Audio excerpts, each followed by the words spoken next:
Hello बच्चों, कैसे हैं आप सभी। तो चलिए आज की क्लास शुरुआत करते हैं। और आज हमारी न्यूमेरिकल्स की 11वीं क्लास होने वाली है।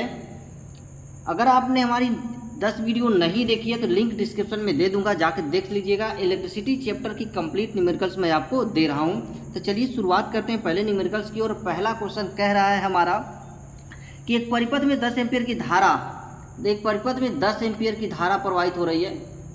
परिपथ में लगे 2 ओम के प्रतिरोध वाले चालकों में प्रति सेकंड उत्पन्न ऊष्मा की गणना कीजिए। एच ज्ञात करना है हमको। देखिए एच निकालना है, ठीक है। एक्स क्या है, क्वेश्चन मार्क। दिया क्या है हम सबसे पहले वो लिख लेते हैं यहाँ पर कि हमारे पास दिया क्या है, ठीक है। चलिए यहाँ पर लिखना शुरुआत करते हैं। थोड़ा सा इरेज कर दूँ मैं इसको पहले।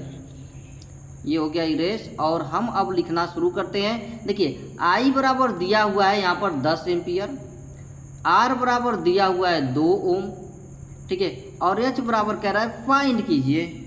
तो सिंपल सा हमारा फार्मूला होता है एच बराबर होता है आई स्क्वायर आर टी, ठीक है। तो आई स्क्वायर दिया हुआ है 10 का हम कर देंगे स्क्वायर, मल्टीप्लाई कर देंगे 2। और प्रति सेकेंड की बात कर रहा है, टी दिया है प्रति सेकेंड, तो यहाँ पर कर देंगे हम 1। 10 दाम में होता है 100, 100 में 2 का गुणा करेंगे तो 200, 200 कम 200, यानी ये निकल के आ गया 200 जूल ऊष्मा जो है उत्पन्न होगी। कितनी ऊष्मा उत्पन्न होगी? 200 जूल जो है ऊष्मा उत्पन्न होगी। चलिए, तो ये चीज़ें आपको समझ में आ रही होंगी, ठीक है। अच्छी बात है अगर समझ में आ रही है तो। चलिए अगले क्वेश्चन की तरफ चलते हैं। अगला क्वेश्चन हमारा कह रहा है कि एक परिपथ में 5 एम्पीयर की धारा 8 सेकंड तक प्रवाहित की जाती है। कोई परिपथ है, उस परिपथ में 5 एम्पीयर की धारा क्या क्या दिया है लिखना शुरू करते हैं हम लोग। आई बराबर दिया है 5 एम्पीयर, 8 सेकेंड तक धारा यानी टी बराबर दिया है 8 सेकेंड तो प्रवाहित की जाती है। तो ज्ञात कीजिए इस समयांतर में परिपथ में कितने इलेक्ट्रॉन गुजरते हैं। इलेक्ट्रॉनों की संख्या ज्ञात करेंगे। यदि प्रतिरोध 20 ओम दिया है, परिपथ में कितना प्रतिरोध दिया है 20 ओम, तो आर बराबर यहाँ पर 20 ओम। और उत्पन्न ऊष्मा की गणना भी कीजिए। एच के आगे क्वेश्चन मार्क लगा लेते हैं। चलिए निकालना शुरू करते हैं। तो परिपथ में प्रवाहित कुल आवेश यहाँ पर निकालेंगे। परिपथ, ठीक है, परिपथ में प्रवाहित कितना आवेश जा रहा है पहले ये देखेंगे। प्रवाहित कुल आवेश, परिपथ में प्रवाहित कुल आवेश।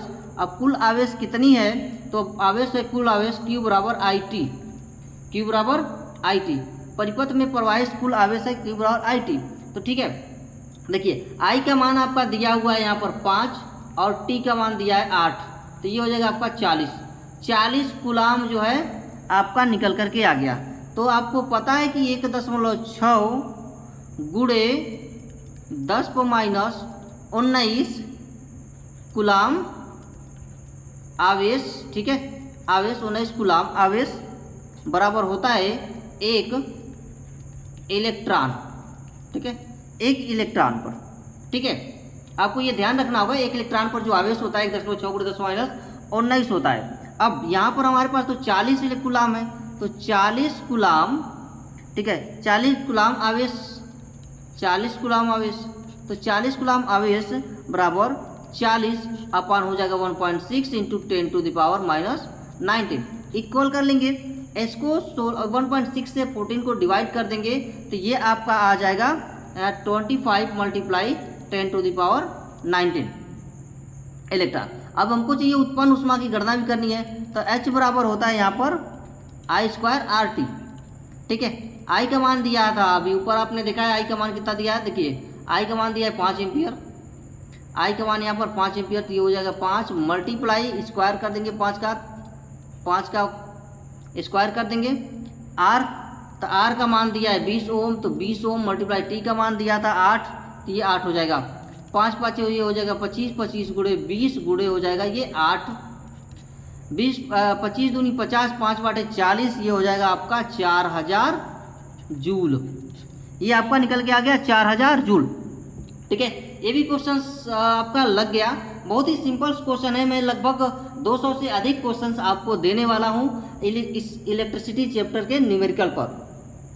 तो आप हमारे चैनल्स को इसके लिए सब्सक्राइब कर लीजिए, लाइक भी कर दीजिए, शेयर भी कर दीजिए, ताकि और लोगों को फ़ायदा हो सके और वो लोग फिजिक्स का न्यूमेरिकल्स लगाना सीख सकें। एक बार स्टेटमेंट अगर आपको पढ़ने आ गया, समझ में आ गया, तो आपके सारे डाउट्स क्लियर होते चले जाएंगे। चलिए अगले क्वेश्चन की तरफ चलते हैं। अगला क्वेश्चन हमारा कह रहा है तीसरा नंबर कि किसी चालक के दो बिंदुओं के बीच विभवांतर 10 वोल्ट है। चालक में उत्पन्न ऊष्मा 15 जूल हो, कितना हो, 15 जूल हो, तो वो भी प्रति सेकेंड। तो चालक में प्रवाहित धारा का मान क्या होगा?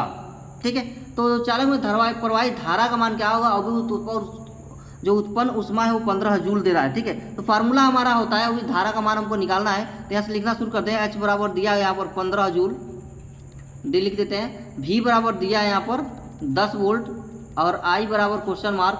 तो आपको पता है H बराबर होता है VIT, H बराबर होता है VIT। यहाँ से हम लिख देंगे I इक्वल टू H ऊपर चला जाएगा, ठीक है, और ये VT नीचे आ जाएगा। ठीक है, तो हमने सारा कुछ डिटेल लिखा हुआ है। यहाँ से H का वैल्यू रख लेते हैं। ठीक है, तो H की वैल्यू हमारा ये है 15 और ये हो जाएगा V की जगह 10, ठीक है, प्रति सेकंड कह रहा था, तो 10, ये 1.15/10 हो जाएगा। डिवाइड करेंगे, यहाँ पर डिवाइड कर देंगे। ठीक है, इसको थोड़ा इरेज कर देता हूँ। देखिए 15 हो जाएगा, ये 10 को डिवाइड करेंगे तो आएगा 1.5 एम्पियर ये आ गया। ठीक है, तो हमने तीसरा क्वेश्चन भी लगा लिया। बहुत ही सिंपल से ये क्वेश्चन है, आपको समझ में एकदम आ जाएगा। धारा का मान हमने कितना निकाल लिया? 1.5 निकाल लिया। तो ये हो गए आपके 3 क्वेश्चन। चलते हैं अपने चौथे क्वेश्चन की तरफ। चौथा क्वेश्चन देखते हैं क्या कह रहा है। ठीक है, चौथा क्वेश्चन बहुत छोटा सा क्वेश्चन है। देखिए आपके पास सामने ये है आपका, अब बहुत छोटा सा क्वेश्चन है, बड़ा सिंपल सा क्वेश्चन है ये भी। ठीक है, देखिए कह रहे हैं कि एक विद्युत बल्ब पर 60 वाट लिखा है, 220 वोल्ट लिखा है, तो उसका प्रतिरोध कितना होगा? आर का मान ज्ञात करने के लिए कह रहा है। ठीक है, यहाँ पर वैल्यू हम लोग लिखते हैं कि क्या क्या दिया है, गिवन है।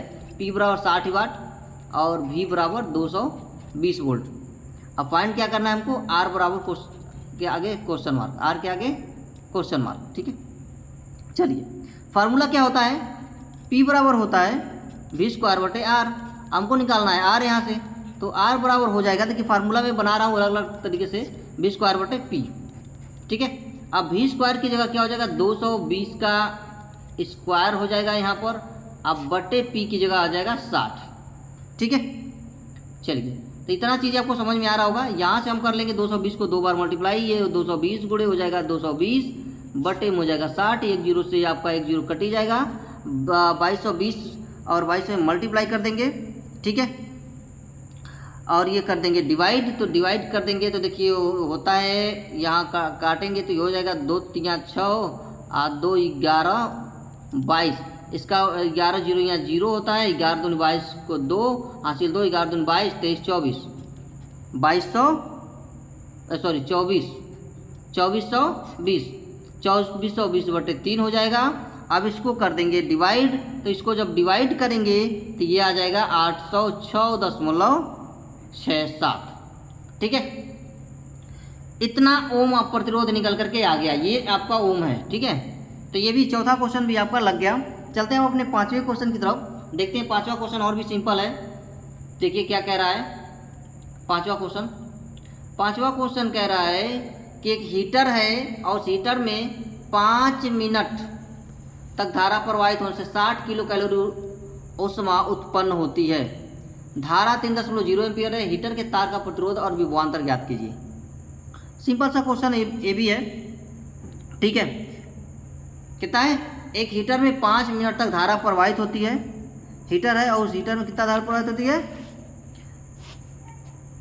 तो इस क्वेश्चन को लगा देते हैं, बहुत छोटा सा क्वेश्चन है। ठीक है, तो देखिए 5 मिनट धारा, यानी टी बराबर दिया है आपका 5 मिनट, 60 किलो कैलोरी ऊष्मा दिया हुआ है। 60 किलो कैलोरी ऊष्मा दिया है, यानी कि W बराबर हो जाएगा ये आपका 60 किलो कैलोरी को कैलोरी में बदल देंगे तो 60 × 10 पर ये हो जाएगा 3 कैलोरी।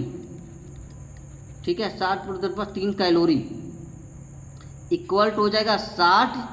ठीक है, मल्टीप्लाई 10 पर 3 × 4.2 1 किलो कैलो एक। इसको हम अगर जूल में बदल देंगे तो जूल में बदलेंगे तो ये हो जाएगा जूल, क्योंकि इसको हमको जूल में बदलना है। तो मैंने इसको बदल दिया, देखिए जूल में बदल दिया। पहले कैलोरी, देखिए किलो कैलोरी पहले कैलोरी में बदला, कैलोरी को फिर हमने किस में बदला, जूल में बदल दिया, ठीक है। अब आई का मान कितना दिया हुआ है, तो आई का मान दिया हुआ है 3 एम्पियर। आई का मान यहाँ पर दिया हुआ है, आई बराबर दिया 3 एम्पियर, आई बराबर 3 एम्पियर। टी का मान देखते हैं, टी का मान दिया था कितना, टी का मान दिया है यहाँ पर 5 मिनट, तो टी का मान दिया है 5 मिनट, तो 5 मिनट को हम सेकेंड में बदल देंगे, मल्टीप्लाई कर देंगे 60, 6 5 30, 300 ये हो गया सेकेंड, 300 हो गया ये सेकेंड। अब फार्मूला क्या है हमारा, तो देखिए फार्मूला आपका है, फार्मूला ये लग जाएगा आपका R बराबर 60 मल्टीप्लाई 10⁻³ गुणे 4.2, नीचे के बटे हो जाएगा आपका ये 3 गुणे 300, ठीक है। अब इसको कर देंगे सॉल्व करेंगे तो ये आपको मिल जाएगा, ये मिल जाएगा 280 अपान मिल जाएगा 3, इसको कर देंगे डिवाइड, 200 इसको डिवाइड करेंगे तो ये आएगा आपका 93.3 ओम, ठीक है। चलिए अब विभवांतर अगर देखा जाए इसका विभवांतर, तो विभवांतर देखा जाए तो V बराबर होता है IR, ठीक है, V बराबर होता है IR, तो ये हो जाएगा आपका 3 गुणे यहाँ से 280/3, 3 से 3 कट जाएगा और ये आपका आ जाएगा 280, ठीक है। तो ये भी क्वेश्चन आपका सॉल्व हो गया। मुझे उम्मीद है कि ये सारे क्वेश्चंस आपको समझ में आ गए होंगे। अब मैं आपको ऐसे ही क्वेश्चंस न्यूमेरिकल्स लगवाता रहूँगा। तो आज के लिए इतना ही, मिलते हैं फिर हम लोग नेक्स्ट वीडियो में।